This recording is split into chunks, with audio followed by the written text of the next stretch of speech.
सरस्वतीं व्यासं ततो जयमुदीरयेत्। मूकं करोति वाचालं पङ्गुं लङ्घयति गिरिं यत्कृपातमहं वन्दे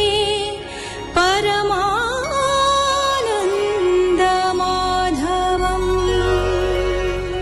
पिता जमदग्निक यज्ञभंग कथा शुणी क्रोध जर्जरित परशुराम सहस्रार्जुन को बद्ध कले एवं यज्ञधेनु को पितांक आश्रम को फेराई आनिले। राजा को बध करी पाप अर्जन करिथिबारु पितांक उपदेश अनुसार परशुराम तीर्थ करने को बाहरी गले। वर्षक परे तीर्थ सारी गृह को फेरिबा परे पितांक आदेश रे माता रेणुका तथा भ्रातांकर शिरच्छेद कले। पुनश्च समस्त को जीवदान देवा पाई पितांको प्रार्थना कले। सुकौवाच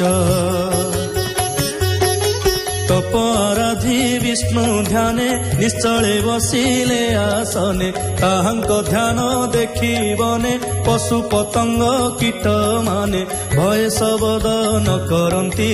एबे हो शुण नरपति सहस्रार्जुन रघुमरे पितार मरणर काले भाजी जे थिले जे छामते से पुणी मिलिले कांते मने सुमरी जमदग्नि संगे अनेक बड़ घेनी छिद्र उंडिबा से बेभारे रात्रे मिलिले अंधकारे हृदय सुमरी घोरतम रुंधिले मुनिक आश्रम। मुनि जे थिले यज्ञशाळे विष्णु चरण पूजा काले बैरी साधिबार रसे बंधन कले दृढ़ पासे रेणुका रख रख बोले पड़ी ताहांक पाद तले रेणुका वचन न शुणी तीक्ष्ण खड़गे मुंड हाणी तक्षणे गले निज पुरी धन संपद चोर करी रेणुका दुख शोक भरे रोदन कले उच्च स्वरे उच्चे डाकई राम राम भोपुत्र आस तु आश्रम संगते घेनी तिनी भाई भोपुत्र बेगे आस धाई। माता रोदन वायु बळे सुभिला राम कर्ण मूले हे राम राम बाणी शुणी समाधि तेजी वीरमणि भ्रातांकु घेनी बेगे धाई मिलिले निजाश्रमे जाई यज्ञ भुवने चारि भ्रात देखिले जमदग्नि हत पितांक शिर छेद देखि भाईंक तुले राम दुखी विमोह शोक गुरु तरे रोदन कले उच्च स्वरे भोतात साधु तु धार्मिक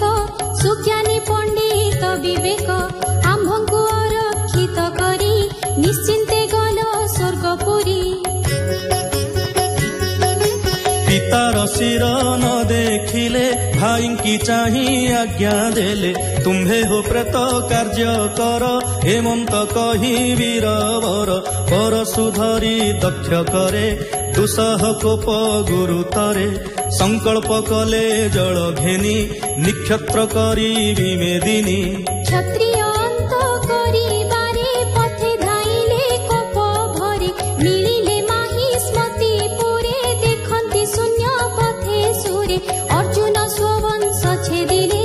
संग्रामे मुंड रुंड कले पर्वत प्राय मुंड राशि ग्रामे स्थापिले भृगुवंशी। क्षत्रिय मरण रुधिरे नदी बढ़िला भयंकरे पितृतर्पण करी विधि नदी रे सेहु बंध बांधी स्थापी निक्षत्र करी रोसे पुणी धाइले अन्य देशे त्रिसप्तवार मही भ्रमी कोपे नहिले पथश्रमी। क्षत्रिय गण धरी आनी कुठार धारे शिर हाणी रुधिरे नव कुंड कले पितांकु तर्पणित शिले से कुरुक्षेत्रे यज्ञ करी विप्रंकु चारि बेदुंबरी दक्षिणा देले विप्र हस्ते शुण राजन कहूँ तोते। ଶ୍ରୀକରେ ଘେନି ଜଳ କୁଶ ହୋତାଙ୍କୁ ଦେଲେ ପୂର୍ବ ଦେଶ ଦକ୍ଷିଣ ବ୍ରହ୍ମା ହସ୍ତେ ଦେଲେ ପଶ୍ଚିମ ଅଧର୍ଯ୍ୟୁ ବରିଲେ ଉତ୍ତର ଉଦଗାତା ହସ୍ତେ ପ୍ରଦାନ କଲେ ସେ ପ୍ରଶସ୍ତେ ବେଦ ଉଚ୍ଚାରି ଚାରି କୋଣେ ଦକ୍ଷିଣା ଦେଲେ ସେ ବ୍ରାହ୍ମଣେ ମଧ୍ୟକୁ କୁରୁକ୍ଷେତ୍ର ତୁଲେ କଶ୍ୟପ ହସ୍ତେ ରାମ ଦେଲେ ଏ ଆର୍ଯ୍ୟାବର୍ତ୍ତ ପୁଣ୍ୟ ଭୂମି ଉପଦେଷ୍ଟାଙ୍କୁ ଦେଲେ ସ୍ୱାମୀ ସଭାପତିଙ୍କି କରି ତୋଷ ଆଦରେ ଦେଲେ ଅବଶେଷ ତାପରେ ସରସ୍ୱତୀ କୂଳେ ଯଜ୍ଞାବଭୃତ ସ୍ନାନ କଲେ ସେ ବ୍ରହ୍ମ ନଦୀ ଜଳେ ପଶି ରବିର ତେଜ ପ୍ରାୟ ଦିଶି ସେ ଯଜ୍ଞ ପୂର୍ଣ୍ଣେ ଯମଦଗ୍ନି ଜ୍ଞାନ ଲକ୍ଷଣ ଦେହ ଘେନି ସପ୍ତ ଋଷିଙ୍କ ମଧ୍ୟେ ଧାମ ସ୍ଥାପିଲେ ତାଙ୍କୁ ପରଶୁରାମ ସେ ରାମ କମଳ ଲୋଚନ ସ୍ୱଭାବେ ଭୃଗୁର ନନ୍ଦନ ଭବିଷ୍ୟ ମନ୍ୱନ୍ତର କାଳେ ବ୍ରହ୍ମ ବିସ୍ତାରେ ଯୋଗ ବଳେ ସିଦ୍ଧ ଗନ୍ଧର୍ବେ ସ୍ତୁତି କଲେ ମହେନ୍ଦ୍ର ପର୍ବତେ ରହିଲେ ଏମନ୍ତେ ଭୃଗୁ ବଂଶେ ହରି ନର ଶରୀରେ ଅବତରି ଦୁଷ୍ଟ କ୍ଷତ୍ରିୟ ନାଶ କରି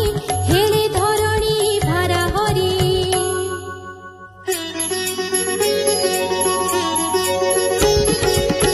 ଗାଧୀର ପୁତ୍ର ହୋଇ ଜନ୍ମ ସଂସାରେ କଲେ ଯେତେ କର୍ମ କ୍ଷତ୍ରିୟ କର୍ମ ଏ ଶୟଳେ ତେଜିଲେ ତପସ୍ୟାର ବଳେ ବ୍ରହ୍ମ ବର୍ତ୍ତ ସେ ଶ୍ରଦ୍ଧା କଲେ ବିଶ୍ୱାମିତ୍ର ସେ ବୋଲାଇଲେ ବିଶ୍ୱାମିତ୍ରର ସତେ ପୁତ୍ର ସେହୁ ଜନ୍ମିଲେ ସପ୍ତ ଗୋତ୍ର ସେ ଗୋତ୍ରେ ମଧୁ ଛନ୍ଦ ଆଦି ସର୍ବେ ଜନ୍ମିଲେ ବେଦବାଦୀ ସୁନ ସେ ଫକୁ ପୁତ୍ର କରି ଭାର୍ଗବ ବଂଶେ ତାକୁ ବରି ନିଜ ସୁତାଙ୍କୁ ରାଇ ଧୀରେ କହିଲେ ନିଗମ ବିଭାରେ ଏହାକୁ ଜ୍ୟେଷ୍ଠ ବୋଲି ମଣ ଏ ତୁମ୍ଭ ଗୋତ୍ରର ବର୍ଦ୍ଧନ ଏ ହରିଶ୍ଚନ୍ଦ୍ର ଯଜ୍ଞ କାଳେ ପିତା ବିକ୍ରୟ କଲା ବଳେ ରୋହିତ ପଶୁ ଅର୍ଥେ ନେଲା ଏହାର ମାଂସେ ଯଜ୍ଞ କଲା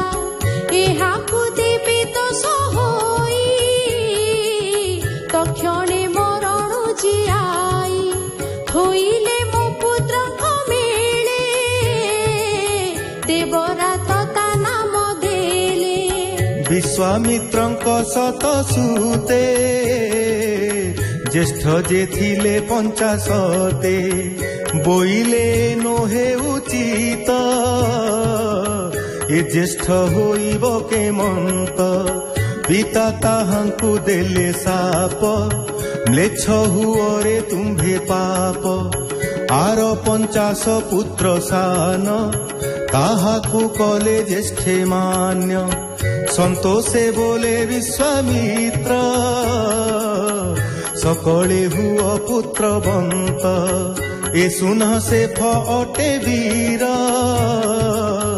এহাকু সর্বে অনুসর बोलई दास जगन्नाथ नवमे वंशानुचरित इति श्रीमद् भागवते महापुराणे पारमहंस्यां संहितायां नवम स्कन्धे 16 अध्यायः।